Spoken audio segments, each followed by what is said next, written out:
দেখুন, ডক্টর ইউনূস সাহেবের বাসভবনের সামনে গুম নিখোঁজ পরিবারগুলো কিভাবে দাঁড়িয়ে আছে তাদের স্বজনদের জন্য। যেহেতু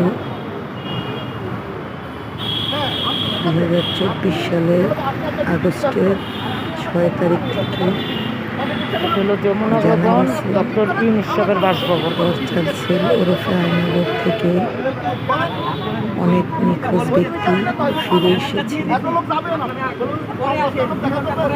তার জন্য ডক্টর ইউনূসের বাসভবনের সামনে পরিবারগুলো দাঁড়িয়ে আছেন তাদের স্বজনদের পাওয়ার আশায়।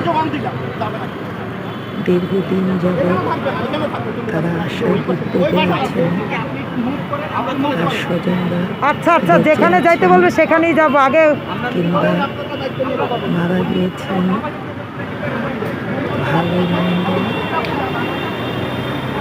একটা সনদ পাওয়ার আশা। যদি আমরা এখানে যুদ্ধ করতে আসছি, দিয়ে দিচ্ছি। আমরা বেঁচে থাকি তাদেরকে ফিরিয়ে দেওয়া হয়, আর যদি তাদেরকে মেরে ফেলা হয়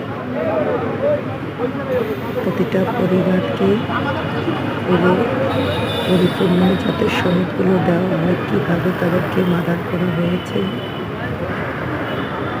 কিংবা কেন করা হয়েছে সম্পূর্ণ সনদ পরিবারগুলো চায়। বহু বছর যাবৎ তারা তার স্বজনদের কাছ থেকে দূরে আছে। কারো সামনে কারো ভাই